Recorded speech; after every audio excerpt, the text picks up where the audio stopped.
SM Store, amanah dalam muamalah. Bu ya kawan, Bu. Sebelum kita mulai kajian, Ana ingatkan, tolong HP-nya dinonaktifkan.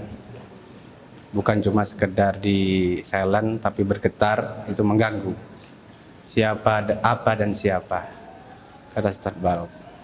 Nah, alhamdulillah wassalatu wassalamu ala rasulillah wa ala alihi wa ashabihi wa mawalah.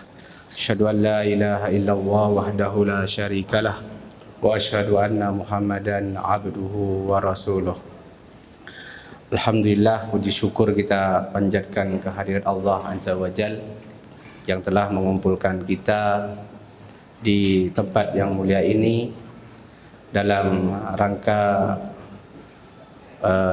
majlis ilmu thalabul ilmi, memperdalami agama Islam. Seharusnya malam ini adalah jadwal guru kita Ustaz Mubarak Muallim, tapi karena beliau uzur karena safar ke luar kota, maka di sini ana menggantikan beliau, dan insyaallah kita melanjutkan kajian kitab Al-Wajiz fi Fiqh Sunnah wal Kitabil Aziz karya Syekh Abdul Azim bin Badawi hafidhahullahu taala. Kita akan melanjutkan pembahasan kita. Kemarin terakhir kita telah menyelesaikan pembahasan tentang sunnah salat yang sifatnya adalah bacaan. Berikutnya yaitu sunnah fi'liyah, sunnah salat yang berupa perbuatan atau gerakan. Qala al-musannif al-Syekh Abdul Azim Badawi hafidhahullah ta'ala mengatakan as-sunanul fi'liyah, sunnah fi'liyah, sunnah salat yang berupa perbuatan, gerakan atau satu posisi tertentu. Yang pertama, raf'ul yadaini, yang pertama adalah mengangkat kedua tangan inda takbiratul ihram, ketika takbiratul ihram, wa inda ruku', dan ketika hendak ruku', warraf'i minhu, dan ketika bangkit dari ruku' untuk i'tidal, wa indal qiyami minat tasyahudil awal, dan ketika bangkit dari tasyahud awal untuk rakaat yang ketiga.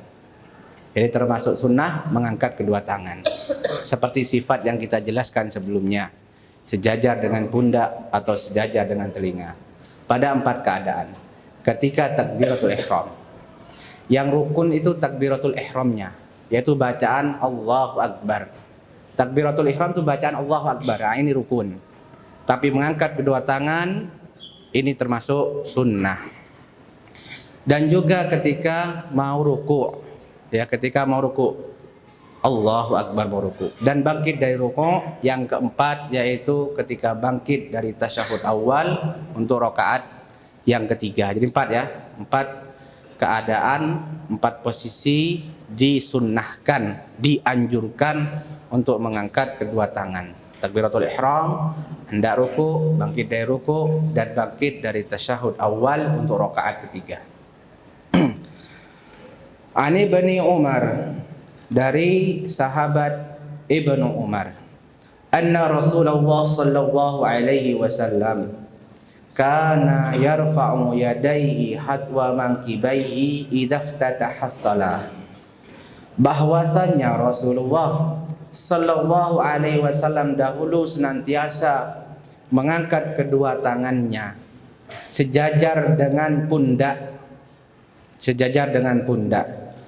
yaitu apabila membuka salat. Maksudnya di sini takbiratul ihram. Wa idza kabbara lirruku', yang kedua yaitu apabila beliau membaca Allahu Akbar untuk ruku'.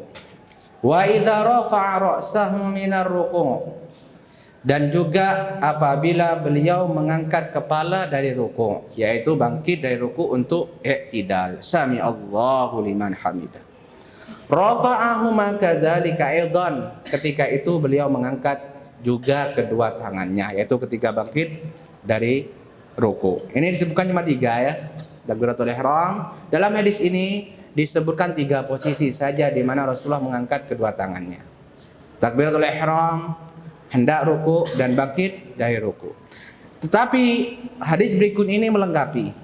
An Nafi', dari Nafi', ini seorang tabi'in, murid langsung dari sahabat Abdullah bin Umar. Makanya kalau kita dapati An-Nafi' biasanya itu dari sahabat Abdullah bin Umar, karena memang muridnya, budaknya sekaligus muridnya. Anna bana Umar kana idza dakhala fi shalah, bahwasanya sahabat Abdullah bin Umar, beliau apabila memulai salat, kabbar wa rafa'a yadayhi, beliau bertakbir dan mengangkat kedua tangannya. Ini takbiratul ihram. Wa idza raka'a rafa'a yadayhi, dan apabila mau ruku beliau juga mengangkat kedua tangannya. Wa idza qala sami Allahu liman hamidah rafa'a yadayhi, begitu pula apabila beliau mengucapkan sami Allahu liman hamidah, beliau juga mengangkat kedua tangannya, yaitu bangkit dari ruku untuk i'tidal. Ini sama dengan yang hadis sebelumnya. Nah, ini tambahannya. Wa idza qama minar rak'ataini rafa'a yadayhi, dan apabila beliau bangkit berdiri dari rakaat kedua, bangkit dari rakaat kedua menuju rakaat ketiga, maksudnya setelah tasyahud awal, rafa'a yadayhi, beliau juga mengangkat kedua tangannya. Nah, wa rafa'a dzalika ila nabiyillah sallallahu alaihi wasallam. Di sini Nafi' meriwayatkan dari sahabat Ibnu Umar, dijelaskan oleh Nafi', rafa'a dzalika, sahabat Ibnu Umar mengangkat riwayat ini, cerita ini kepada Rasul sallallahu alaihi wasallam, sehingga riwayat ini meskipun diceritakan oleh Nafi' kepada dari sahabat Abdullah Ibnu Umar, tapi jelas bahwasanya riwayat ini marfu' sampai kepada Rasulullah sallallahu alaihi wasallam, dan hadis ini sahih, riwayat Bukhari dan juga Abu Dawud. Nah, berarti dari sini disimpulkan di antara sunnah, yaitu pada 4 keadaan ini adalah mengangkat kedua tangan sejajar dengan pundak atau sejajar dengan telinga. Wa yusannu raf'uhuma ahyanan 'inda kulli khafdin wa raf'in. Nah, setelah kita tahu tadi bahwasanya umumnya sholatnya Nabi SAW mengangkat kedua tangan hanya pada 4 posisi, disebutkan berikutnya. Dan termasuk sunnah yaitu kadang-kadang, sesekali mengangkat kedua tangan, yaitu pada setiap turun dan naik. Pada setiap turun dan naik. Apa maksudnya turun di sini? Yaitu dari i'tidal kepada sujud.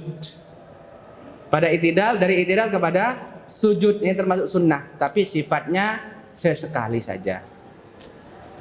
Termasuk juga yaitu bangkit dari sujud kedua ke rakaat berikutnya di setiap rakaat. Ini sesekali.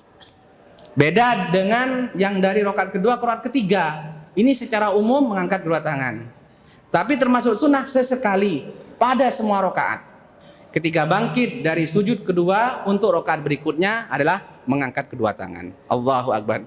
Namun sifatnya adalah sesekali. Li hadis Malik bin al-Huwairis, dari berdasarkan hadis Malik, sahabat Malik bin al-Huwairis, annahu ra'a an-nabiyya sallallahu alaihi wasallam rafa'a yadayhi fi salatihi idza raka'a, bahwasanya beliau ini pernah melihat Nabi sallallahu alaihi wasallam mengangkat kedua tangannya dalam salatnya apabila mau ruku'.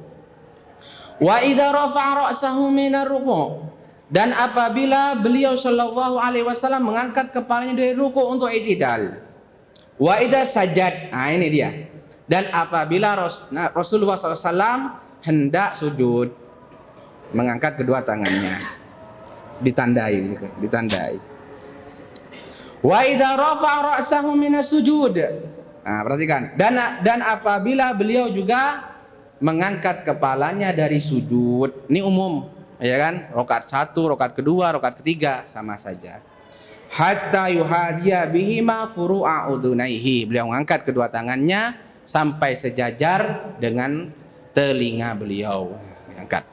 Jadi ini dalil yang menunjukkan bahwasanya di antara sunnah sesekali itu juga mengangkat tangan ketika hendak sujud. Nah, ketika hendak sujud. Dan untuk bangkit untuk rakaat berikutnya pada semua rakaat. Pada semua rakaat. Jadi kesimpulan teman-teman, dalam mengangkat kedua tangan ini secara umum sunnahnya cuma 4. Ini yang selalu dilakukan 4. Tapi termasuk sunnah juga sesekali, yaitu pada ketika mau sujud dan bangkit dari rakaat 1 ke rakaat berikutnya. Ini yang pertama. Kemudian yang kedua, wad'ul yamini 'ala shimal fawqa sadri. Termasuk sunnah fi'liyah, yaitu menaruh tangan kanan di atas tangan kiri dan meletakkannya di atas dada. Ini termasuk sunnah. Yang rukun itu berdiri dalam sholat. Yang rukun itu adalah berdiri dalam sholat fardu, itu rukun. Adapun meletakkan tangan, ya seperti ini, itu bukan rukun, tetapi sunnah. Tetapi termasuk sunnah. Berikut dalilnya. An Sahal ibn Sa'din qol, kana an-nasu yu'maruna an yad'a ar-rajulul yadal yumna 'ala dira'ihil yusra fi shalah. Bahwasanya manusia dahulu selalu disuruh, diperintah, yaitu maksudnya para sahabat di sini, agar meletakkan tangan kanannya di atas zira'nya, di atas lengannya, di atas lengan yang kiri di dalam sholat. Qala Abu Hazim, la a'lamu illa yanmi dzalika ila Nabi sallallahu alaihi wasallam. Dan dalam konteks ini saya tidak mengetahui melainkan riwayat seperti ini dinisbatkan kepada Nabi SAW. Maksudnya yang nyuruh mereka itu adalah Nabi SAW. Di sini lafadznya kan manusia disuruh. Siapa yang nyuruh? Tentu saja kalau para sahabat yang disuruh adalah Nabi SAW. Riwayat yang lain yang menunjukkan bahwasanya dianjurkan ketika berdiri, yaitu meletakkan tangan kanan di atas tangan kiri dan meletakkannya di atas dada. Sebagaimana sifatnya kita jelaskan waktu di awal tuh ya. Di awal. Sifatnya di belah mana dada itu saat? Sifatnya ijtihadi. Cuma karena riwayat-riwayat cuma mengatakan di atas dada. Dan sementara dada itu luas. Nah, dan sifat ijtihadi saya sebutkan kemarin beberapa hal. Di antaranya yang dimaksud dada, ada ulama yang menjelaskan yaitu di nahar. Ini nahar di sini nih, nahar tinggi berarti sekian. Kemudian ada yang mencontohkan yaitu yang dimaksud meletakkan di atas dada yaitu pas di ini mata dada nih, matanya dada. Nah, sekian. Ada yang mengatakan juga dan mencontohkan pas di bawahnya sedikit. Pas di bawah sedikit. Ada yang bilang, dan ini riwayat dari Imam Ahmad dari putra beliau Abdullah bin Ahmad bin Hambal, yaitu di atas pusar.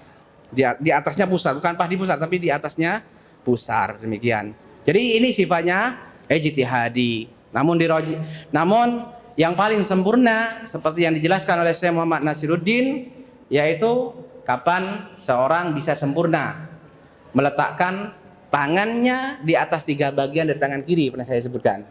Di mana dia sempurna meletakkan tangannya di atas 3 bagian di tangan kiri, yaitu telapak tangannya, kemudian pergelangannya dan lengannya, maka itulah posisi yang paling sempurna bagi dia. Karena itu paling mudah, tidak melelahkan, maksudnya tidak gampang capek, ya kan? Ya. Beda dengan begini, cepatnya nggak bisa lama untuk sholat seperti ini. Cepat pegel, ya kan? Cepat pegel. Makanya kalau saya pribadi itu posisi di sini itu paling enak, paling nyaman, paling bisa tahan lama untuk berdiri lama di sini. Dan bisa sempurna, tangan kanan berada di atas 3 bagian dari tangan kiri itu lebih sempurna, yaitu sedikit di bawah mata dada. Dan masing-masing antum beda-beda, ya kan? Postur tubuh sangat menentukan, sangat mempengaruhi, beda-beda. Silahkan bagaimana posisi paling nyaman, yaitu bagi antum. Nah, intinya di sini ini penjelasan bahwasannya meletakkan tangan kanan di atas tangan kiri dan meletakkan dada itu sifatnya adalah sunnah, bukan rukun. Yang rukun itu berdiri dalam sholat fardu bagi yang mampu. Bahkan sebagian ulama dari mazhab Malikiyah mengatakan yang sunnah itu adalah irsal atau as-sadlu, yaitu tidak lepas begini, irsal atau as-sadl. Itu perlu diketahui. Namun pendapat ini lemah. Tapi harus kita ketahui bahwasanya yang mengatakan tersebut juga ulama ahlus sunnah. Ahlus sunnah, yaitu diantara sunnah kata mereka, pendapat yang lebih kuat adalah dalam sholat itu irsal. Kalau yang seperti ini namanya qobat. Nah, ini namanya qobat. Tapi mereka, beberapa ulama dari mazhab Malikiyah itu condong lebih kuat irsal. Makanya kita dapatkan sebagian kaum muslimin sholat dengan irsal atau as-sadl seperti ini. Nah, tapi pendapat ini lemah. Pendapat yang kuat bahwasanya sunnahnya itu adalah al-qobat seperti ini. Tetapi perlu diketahui teman-teman semuanya, semua ulama yang berpendapat bahwasanya sunnahnya, afdolnya itu qobat, tidak ada di antara mereka yang mengatakan bahwasanya irsal atau sadl dalam sholat itu sholatnya batal. Tidak ada. Itu perlu diketahui. Tidak ada yang mengatakan batal. Bahkan dijelaskan oleh para ulama muhaqqiqin bahwasanya semuanya sepakat bahwasanya seandainya ada orang sholat seperti irsal seperti ini, itu sholatnya tidak batal. Nah, hati-hati.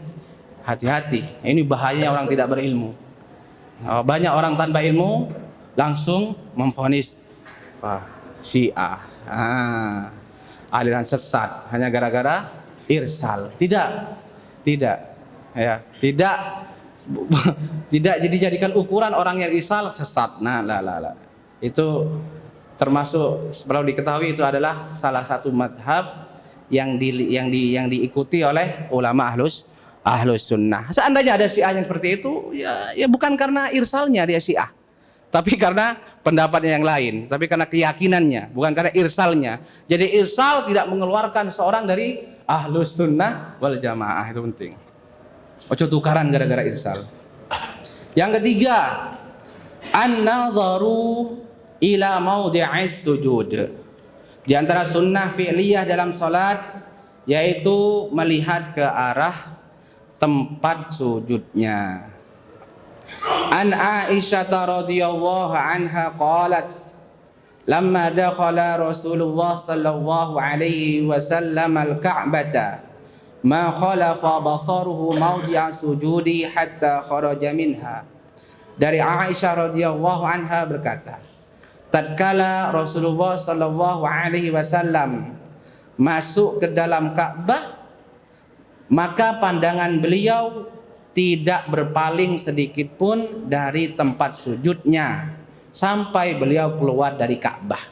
Ngapain Rasulullah di Ka'bah? Beliau melaksanakan sholat. Ini pernyataan Aisyah menunjukkan bahwasanya ketika sholat Rasulullah pandangannya ke arah tempat sujud. Dan ini yang sunnah, ini dianjurkan. Maka para ulama membagi pandangannya menjadi tiga.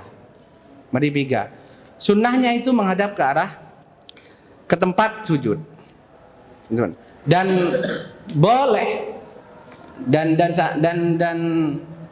adapun melihat ke arah depan itu boleh, namun tidak afdol. Adapun melihat ke atas itu dilarang. Menghadap ke atas itu adalah dilarang, haram, berdosa, tapi tidak membatalkan sholat. Nanti ada di sini masuk pada larangan makruh, tapi tidak boleh, berdosa, tapi tidak membatalkan sholat, karena bukan membatal sholat. Seperti ini, nggak niat sholat. Tip. Yang keempat, an yaf'ala fi ruku'ihi ma tadammanathu hadhil ahaditsu minal hayat. Di antara sunnah-sunnah dalam sholat yaitu beberapa posisi berikut ini yang ada pada ruku. Nah, perhatikan. Pertama kita ketahui bahwasanya ruku itu adalah rukun. Ruku itu adalah rukun.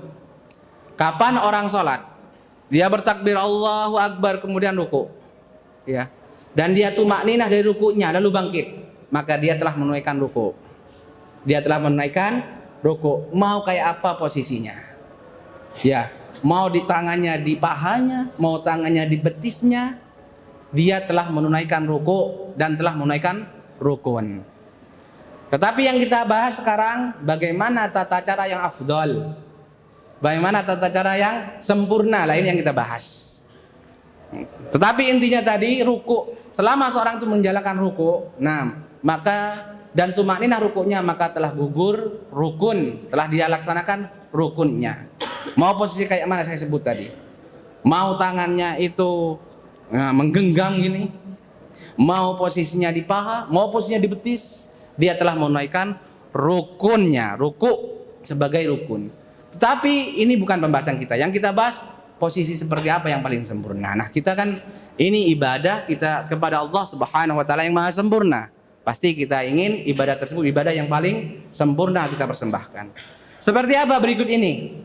An Aisyah, yang pertama riwayat dari Ummul Mukminin Aisyah mengatakan, Kana Rasulullah sallallahu alaihi wasallam idza raka'.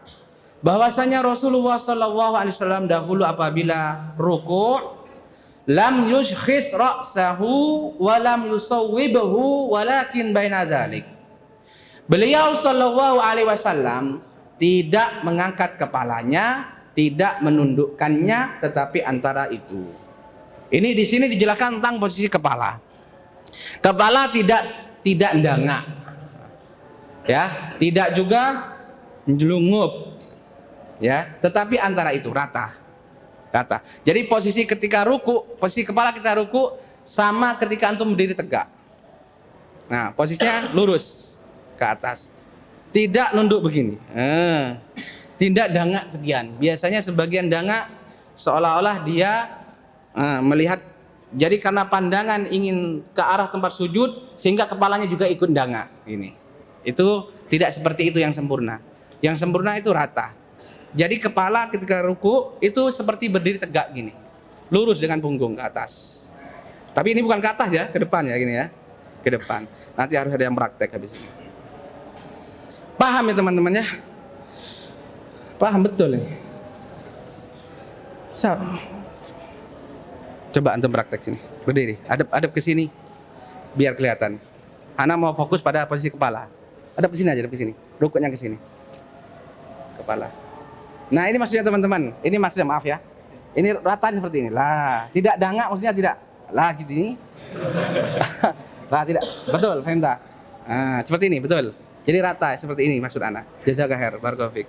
Nafa'allahu bika ilman nafi'. Baik. Berikutnya, antum berjasa kepada semuanya ini. Insyaallah. Wa an Abi Humaidin fi wasfihi, karena kalau ana yang praktek, ana nggak bisa ngelihat ana benar apa salah ya kan? Bisa jadi. Wa an Abi Humaidin fi wasfihi li salatin Nabi sallallahu alaihi wasallam qala. Berikut ini riwayat dari Abi Humaid ketika menjelaskan sifat salatnya Nabi sallallahu alaihi wasallam. Beliau mengatakan, "Wa idza raka." Rasulullah sallallahu alaihi wasallam apabila ruku, amkana yadayhi min rukbatayhi. Beliau memantapkan kedua tangannya pada lututnya. Summa hasara dhahrahu. Kemudian membentangkan punggung dengan rata. Punggung dengan rata. Nah, di sini dalam hadis ini terdapat penjelasan ketika ruku pada apa? Dua bagian. Posisi tangan dan posisi punggung.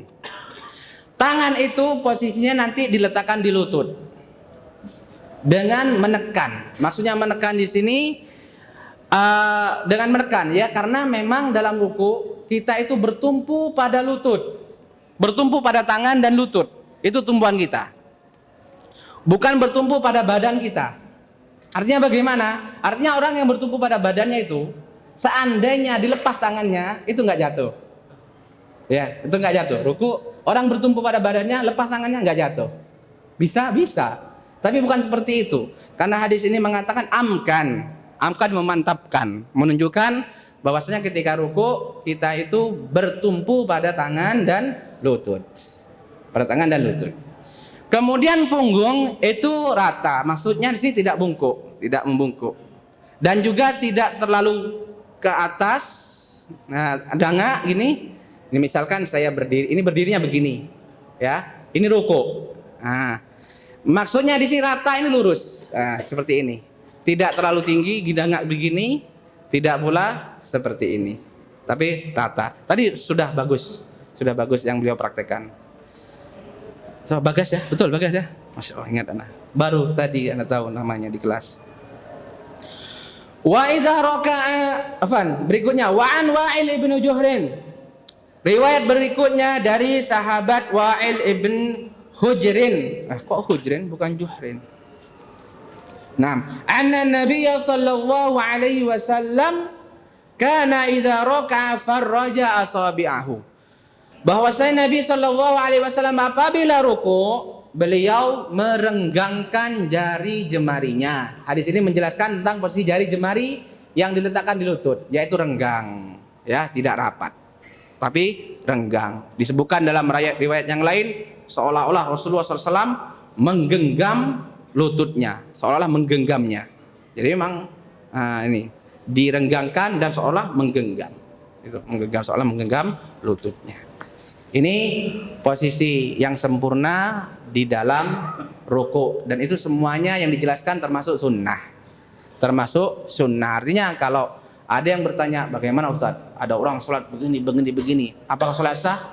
Selama itu masih namanya ruku, ya, dan dia tumakninah dalam rukunya, kita katakan sholatnya sah. Nah, sholatnya sah, tapi dia tidak mendapatkan keutamaan sunnah di dalam ruku. Seperti ini sunnahnya, seperti ini yang sempurna, seperti ini yang afdol, begitu. Tapi yang seperti itu yang di betis, di paha, gitu kan, kita katakan itu tidak sempurna, itu tidak afdol, tapi tidak rusak sholatnya tidak sampai batal. Nah, berikutnya, masih ada nih hadisnya. Wa an Abi Humaidin, masih tentang ruku, dari Abi Humaidin, anna Rasulullah sallallahu alaihi wasallam raka'a. Bahwasanya Rasulullah sallallahu alaihi wasallam ruku', ya. Ini sahabat Abi Humaid sedang menjelaskan sifat salatnya Nabi. Rasulullah sallallahu alaihi wasallam ruku'. Fa wada'a yadayhi ala rukbatayhi. Beliau sallallahu alaihi wasallam meletakkan kedua tangannya pada kedua lututnya. Jelas nih posisi tangan di mana? Bukan di paha, bukan di betis, tapi di lutut. Ka'annahu qabidun alaihima, seolah-olah beliau menggenggam dengan tangannya, yaitu kedua lututnya. Wa wattara yadaihi, wa wattara ini merenggangkan, ya. Fanahahuma an janbaihi, naha ini membengkokkan atau menjauhkan, yaitu bahwa dan Nabi SAW membengkokkan tangannya, yaitu menjauhkannya dari pinggangnya. Di sini menjelaskan, di antara yang dijelaskan yang baru, yaitu masalah posisi tangan ini. Dalam ruku, posisi tangan yang sempurna itu tidak nempel pada pinggang. Tidak nempel pada pinggang, demikian. Tetapi dijauhkan dari pinggang. Dijauhkan dari pinggang, tidak menempel pada pinggang. Demikian. Ini makna fanahahuma an janbai. Dijauhkan sedikit daripada pinggang. Enggak begitu jauh, ya Iwan ya. Jauh. Baik. Yang kelima, taqdimul yadaini ala rukbataini fi sujud. Di antara sunnah fi'liyah dalam salat, yaitu mendahulukan kedua tangan sebelum kedua lutut ketika sujud. 6. Ini masalah khilafiyah juga. Masalah khilafiyah. Ketika mau sujud, mana yang didahulukan? Apakah tangan kemudian lutut, ya, ataukah lutut dulu kemudian tangan? Ini ada khilaf di antara para ulama. Namun perlu diketahui bahwasanya khilafnya ini sifatnya afdaliyah. Ya, sifatnya mana yang afdal, mana yang sunnah, ya, bukan rukun. Naam, sujud itu rukun. Tetapi pembahasan tentang ketika turun untuk sujud, tangan dulu apa kaki dulu, ini adalah sifatnya sifat apa? Sunnah. Pembahasan masalah sunnah, masalah afdaliyah. Mana yang lebih afdal? Mana yang sunnah? Nah, seperti itu. Maka perlu diketahui seperti ini. Dan yang rajih insya Allah yang dijelaskan oleh Syekh di sini, yaitu mendahulukan tangan sebelum kedua lutut. Disebutkan di sini an Abi Hurairah taqal, dari sahabat Abu Hurairah radhiyallahu anhu mengatakan, qala Rasulullah sallallahu alaihi wasallam, idza sajada ahadukum fala yabruk kama yabrukul ba'ir. Apabila di antara kalian hendak sujud, maka janganlah dia itu turun untuk sujud sebagaimana turunnya onta ketika mau duduk. Janganlah dia turun untuk sujudnya seperti turunnya onta ketika mau duduk. Wal yadha yadayhi qabla rukbatayhi. Hendaklah dia itu ketika mau sujud meletakkan kedua tangannya sebelum lututnya. Sebelum lututnya. Kita tahu onta, atau kita lihat kalau di negeri kita sapi atau kerbau, itu kalau mau duduk pasti lututnya, ya kan? Pasti dia meletakkan lututnya terlebih dahulu. Maka biar modelnya nggak kayak lutut, modelnya nggak kayak onta, biar nggak kayak sapi, maka diperintahkan agar meletakkan kedua tangan sebelum kedua lutut. Dan ini yang sunnah insya Allah. Yang nomor 6, an yaf'ala fi sujudi ma tadammanat hadhil ahadits minal hayat. Di antara sunnah salat yaitu posisi-posisi atau bentuk-bentuk dalam sujud yang terdapat dalam hadis-hadis berikut ini. An Abi Humaidin fi wasfihi salatan Nabi sallallahu alaihi wasallam. Dari hadis Abu Humaid ketika menjelaskan tentang tata cara salat Nabi sallallahu alaihi wasallam, beliau mengatakan, fa idza sajada, Rasulullah sallallahu alaihi wasallam apabila sujud, wada'a yadayhi ghaira muftarishin. Beliau sallallahu alaihi wasallam meletakkan kedua tangannya dan tidak membentangkannya di atas lantai. Iftirash itu membentangkan tangan di atas lantai, itu iftirash. Wala qabidahuma, dan tidak menggenggam kedua tangannya. Wastaqbala bi atrafi asabi'i rijlaihil qiblah, dan menghadapkan jari-jari atau ujung-ujung jari kedua kakinya ke arah kiblat. Dalam hadis ini terdapat penjelasan bagaimana posisi tangan, bagaimana bentuk keadaan tangan dan keadaan kaki. Nah, ketika sujud. Yang pertama, tangan. Disebutkan dalam hadis ini, tangan tidak dibentangkan di atas lantai. Bentangan di atas lantai, ini lantai nempel ya kan. Ini lengan nempel begini. Nah, tidak. Tetapi diangkat, tidak nempel ke lantai. Ini lengan, ini sampai sini lengan, lantai. Nah, ini tidak seperti ini. Ini makna ghair muftaris. Tidak membentangkannya, iftiraskannya di atas lantai, tapi diangkat. Yang kedua, posisi tangan tidak digenggam, tetapi dibentangkan. Tidak digenggam, tapi dibentangkan, dibuka. Nah, ya, qobid ini begini, qobid ini, menggenggam. Nah, ya. Tapi diginikan, dibuka. Ini posisi atau keadaan tangan yang dijelaskan dalam hadis ini. Kemudian hadis ini juga menjelaskan keadaan kaki, yaitu jari jemari itu tegak dan ujung-ujungnya menghadap ke arah kiblat. Dan ujung-ujungnya menghadap ke arah kiblat. 6. Mafhum insyaallah ya. Mafhum insyaallah. Jadi kalau kita gambarkan ini kaki, ini jari kaki, yaitu ditekan ke lantai sehingga menghadap ke arah kiblat ke sana. Biasa yang antum lakukan seperti itu. Jadi tidak dibiarkan menjulur, tapi ditekan begini kan, ditekan ke lantai begini. Sehingga jari-jarinya menghadap ke arah kiblat. Kalau dijulurkan kan tidak, jadinya menghadap ke berlawan dengan arah kiblat. Nah, jadi siapa yang bisa melakukannya maka lakukan. Kecuali kalau sudah linu ya kan, sakit, itu beda lagi. Ini sunnah, bukan rukun. Rukunnya itu sujud. Jadi seperti kaidah yang pertama, kapan orang sholat, kemudian dia sujud dengan model kayak apa saja, dan tumakninah dalam sujudnya, maka dia telah menunaikan rukun. Cuman yang kita bahas sekarang, seperti apa sujud yang sempurna, seperti apa sujud yang paling afdal itu, ya ini yang kita bahas. Nah, hadis berikutnya, Anil Bara'i qol, dari sahabat Al-Bara' ibn Azib mengatakan, qala Rasulullah sallallahu alaihi wasallam, idza sajadta, apabila kamu sujud, fadha' kaffaika, letakkanlah kedua telapak tanganmu. Jadi yang di lantai kedua telapak tangan saja. Ini tidak, lengan tidak. Warfa' mirfaqaika, dan angkatlah kedua sikumu. Nah, ini sebenarnya semakna dengan hadis yang tadi, bahwasanya Rasul kalau sujud itu tangannya tidak nempel lantai, tidak terbentang di atas lantai.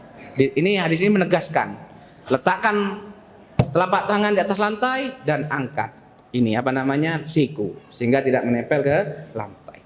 Baik. Wa an Abdullah ibn Malik ibn Buhainah anna an-nabiyya kana idza shalla farraja baina yadayhi hatta yabdu bayadu ibtayhi. Dari Abdullah ibn Malik ibn Buhainah, bahwasanya Nabi sallallahu alaihi wasallam apabila salat, beliau merenggangkan. Farraja itu merenggangkan, tidak merapatkan. Ya, lawannya farraj dhamma. Yaitu dhamma itu merapat, mengumpulkan. Farraja merenggangkan. Maka beliau sallallahu alaihi wasallam merenggangkan antara kedua tangan beliau, direnggangkan ketika sujud, hingga tampak warna putih ketiak beliau. Jadi posisi tangan ketika sujud itu tidak nempel pinggang, ya, tetapi dibuka, kecuali darurat, ya, kecuali darurat seperti pas sholat berjamaah, dan tidak bisa direnggangkan. Kalau direnggangkan mengganggu kanan kirinya. Nah, maka wajib, maka darurat kita itu meskipun harus merapatkan antara tangan dengan pinggang. Namun pada asalnya direnggangkan, ya. Tapi dalam keadaan seperti itu tidak boleh kita mengganggu orang lain, bahaya. Bayangkan kalau antum begini, bales, nggak jadi sholat, teman-teman. Berikutnya berat untuk ini. Wa an Aisyah qalat, berikutnya masih penjelasan tentang sifat sujud yang sempurna. An Aisyah qalat, riwayat ini dari Ummul Mukminin Aisyah menceritakan, faqatu Rasulullah sallallahu alaihi wasallam, aku kehilangan Rasulullah sallam. Ini kejadiannya di tengah malam. Jadi di tengah malam Ummul Mukminin ngelelir, ya kan? Ngelelir itu bangun tidur, terjaga dari tidurnya. Nah, diraba nggak ada Rasulullah, hilang, gelap ya, posisinya gelap, hilang. Wa kana ma'i ala firasyi, tadinya Rasulullah itu bersamaku di atas tempat tidur sebelumnya. Fa wajadtu sajidan rasan akibaihi, karena gelap maka Ummul Mukminin meraba-raba. Kata Ummul Mukminin, lalu aku mendapati beliau sallallahu alaihi wasallam sedang sujud. Ternyata beliau sallallahu alaihi wasallam sedang sholat. Rasan akibaihi, yang saya pegang itu kena pada kakinya. Kata Ummul Mukminin, kedua tumitnya menempel. Rasan itu rapat. Makanya imamnya selalu bilang tarosu, itu maksudnya rapat, gitu kan. Tarosu, itu dari kata ini. Rasan akibaihi, Rasulullah merapatkan kedua tumit. Ya. Mustaqbilan bi atrafi asabi'il qiblah, dengan ujung jari-jari menghadap ke arah kiblat. Di sini ada faedah tambahan, bahwasanya posisi kaki ketika sujud itu tumit kanan dengan tumit kiri nempel. Berarti rapat, enggak renggang kaki itu, tapi merapat demikian. 6. Wa an Wa'il ibnu Hujrin qol, dan dari Wa'il ibnu Hujrin. Nah kan, betul kan? Qala ataitul Madinata faqultu, saya datang ke kota Madinah, lalu aku berkata pada diriku, la anduranna ila salati Rasulillah sallallahu alaihi wasallam, sungguh saya benar-benar akan melihat bagaimana Rasulullah sallallahu alaihi wasallam salat. Makanya di antara hadis yang lengkap menceritakan tentang sifat salat Nabi SAW adalah hadis sahabat Wa'il ibnu Hujrin ini. Fadzakara ba'dal hadis, lalu beliau menyebutkan beberapa hadis. Waqal, dan beliau mengatakan, summa hawa. Kemudian beliau sallallahu alaihi wasallam hawa turun dari berdiri untuk ke bawah, itu namanya hawa. Fasajada, lalu sujud. Fasara ra'sahu baina kaffai, dan posisi kepala beliau sallallahu alaihi wasallam yaitu berada di antara kedua telapak tangan. Ini menunjukkan bahwasanya posisi telapak tangan yang diletakkan di lantai itu berada di antara dua kepala. Tepatnya yaitu sejajar dengan telinga. Ujung ini disejajar dengan telinga. Jadi tidak terlalu ke depan. Nah, gimana bayangkan itu kayak gini. Atau sebagian ke belakang. Nih, posisi malas sambil nahan perut, malas gitu. Malas, kelaparan model itu, mengganjal perutnya. Tapi tidak, posisi tangan renggang. Jadi semua posisi tubuh itu masing-masing sujud, menahan, menumpu pada bagian-bagian itu sendiri, tidak saling menumpu, tidak seperti ini. Wa an Wa'il ibnu Hujrin, riwayat berikutnya juga dari sahabat Wa'il ibnu Hujrin, anna nabiyya kana idza sajad dhamma asabi'ahu, bahwasanya Nabi sallallahu alaihi wasallam apabila sujud beliau merapatkan jari jemari. Tadi kan jari jemarinya kan tidak digenggam tapi dibentangkan. Nah, posisinya ini bukan renggang tapi rapat. Ketika sujud itu rapat, demikian. Beda ketika ruku, itu farraj. Nah, ketika ruku jari jemari direnggangkan dan memegang tumit. Megang lutut, megang lutut. Bingung, lutut, tumit, siku itu mirip-mirip. Kalau bahasa Arabnya mudah ingatnya, tapi kalau bahasa Indonesianya, insyaallah sulit. Tumit, siku mirip-mirip mudah. Nah, jadi kalau dalam ruku jari jemari renggang, tapi dalam sujud rapat. Ya, rapat dengan diletakkan di atas lantai. Wa anil Bara qala kana Rasulullah idza sajada, bahwasanya Rasulullah SAW apabila sujud fa wada'a yadayhi bil ardi, beliau meletakkan kedua tangannya di atas tanah, di atas lantai, istaqbala bi kaffaihi wa asabi'il qiblah, beliau menghadapkan yaitu kedua telapak tangannya dan jari jemarinya ke arah kiblat. Ini posisi yang paling sempurna. Posisi jari jemari yang tadi diletakkan di lantai dan jari jemarinya rapat itu menghadapnya ke arah kiblat. Nah, itu paling sempurna. Bukan begini ya. Bukan begini. Posisinya dibetulkan saja. Kita bagaimana kita berusaha benar-benar sesuai dengan sunnah Rasul sallallahu alaihi wasallam. Ini posisi begini, menghadap ke arah kiblat. Niatkan dalam rangka ittiba'us sunnah. Maka bagi kita pahalanya insyaallah. Tayyib, berikutnya. Masih panjang, teman-teman. Tayyib, satu lagi. An yakuna julusu baina sajdataini 'ala al-hay'ati allati tadammanatu al-ahaditsul atiyah. Berikut ini sunnah-sunnah yang terdapat pada duduk di antara dua sujud. Duduk di antara dua sujud itu rukun. Duduk di antara dua sujud itu rukun. Tetapi posisi-posisi berikut ini atau keadaan-keadaan berikut ini sifatnya sunnah. Ana Aisyah qalat, dari Aisyah, kana yafrisu rijlahul yusra wa yansibu rijlahul yumna, bahwa saya Rasul sallallahu alaihi wasallam dalam duduk di antara dua sujud biasanya beliau itu duduknya iftirash. Bagaimana iftirash? Yafrisu rijlahul yusra. Kaki kiri dibentangkan di atas lantai. Kaki kiri terbentang di atas lantai. Maksudnya nempel semuanya di atas lantai. Begini. Wa yansibu rijlahul yumna, dan kaki kanan tegak. Kaki kanan itu ditegakkan. Telapak kaki kanan ditegakkan. Maksudnya ini telapaknya. Telapak kaki kiri dibentangkan di atas lantai. Sementara telapak kaki kanan tegak berdiri. Wa ani bin Umar qal, dari sahabat Abdullah bin Umar mengatakan, min sunnatis shalah, di antara sunnah dalam salat, antan sibal qadamal yumna, kaki kanan ditegakkan, yaitu telapak kaki kanan tegak. Wastiqbalu bi asabi'il qiblah, dan jari jemarinya dihadapkan ke arah kiblat. Wal julus alal yusra, dan duduk di atas kaki kiri. Ini tadi dijelaskan pada hadis pertama, kaki kiri posisinya, telapak kaki kiri posisinya kan terbentang di atas lantai.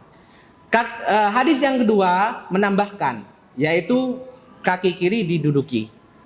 Kaki kiri diduduki. Jadi dari sini kita tahu bahwasanya dalam posisi yang sempurna dalam duduk di antara dua sujud, yaitu kaki kiri telapak kaki kiri terbentang di atas lantai, kemudian diduduki. Sementara kaki kanan tegak, ya, telapak kaki kanan tegak dengan jari jemari menghadap ke arah kiblat. Wa antawus qal, berikut ini salah satu bentuk duduk di antara dua sujud yang disunahkan. Dari Tawus mengatakan, qulna li ibni Abbasin fil iqa' 'alal qadamain. Kami dahulu pernah bertanya kepada sahabat Abdullah bin Abbas tentang duduk iqa' di atas dua kaki. Faqal, beliau mengatakan, hiya sunnah. Duduk seperti itu, duduk iqa' itu adalah sunnah. Faqulna lahu, lalu kami bertanya kepadanya, inna lanarahu jafa'an birrajul. Bukannya itu adalah perbuatan yang menunjukkan bahwasanya seorang itu malas. Ya, model duduk seperti itu, bukankah itu menunjukkan orang itu sudah orang-orang yang malas duduknya, model-model orang yang malas. Faqala Ibnu Abbas, sahabat Abdullah bin Abbas menjawab, bal hiya sunnatu nabiyyika.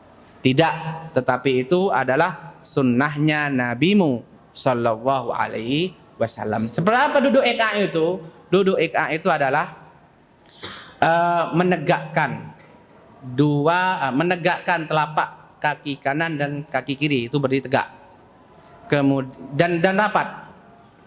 Kemudian duduk di atas keduanya.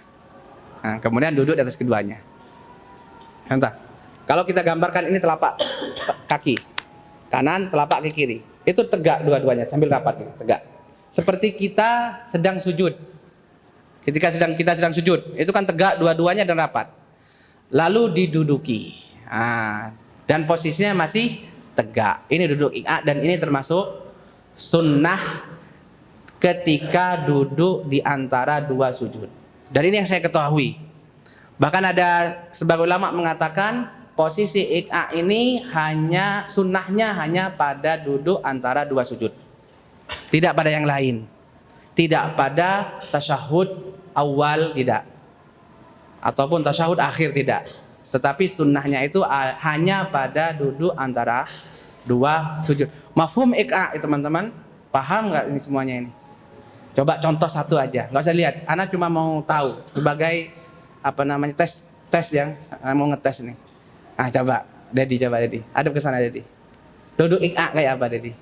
Kok Dedi, ya Allah, siapa? Anton. Sampai sekarang manggil Dedi terus sana. Padahal Dedi di belakang Dedi. Coba Anton hadap sana Anton, mana mau lihat? Ahsan, itu betul. Itu. Jadi kaki kanan, kaki kiri tegak, kemudian diduduki. Ini duduk iqa'. Dan ini termasuk cara duduk yang disunnahkan ketika duduk antara dua sujud. Masa wajazal khair, barakallahu fikum. Lihat ma'inna qalbi, tenang anak sekarang. Baik teman-teman, karena waktu sudah habis, demikian apa yang bisa disampaikan. Semoga bermanfaat bagi kita semua. Subhanakallahumma bihamdik, asyhadu an la ilaha illa anta, astaghfiruka wa atubu ilaik. Assalamualaikum warahmatullahi wabarakatuh.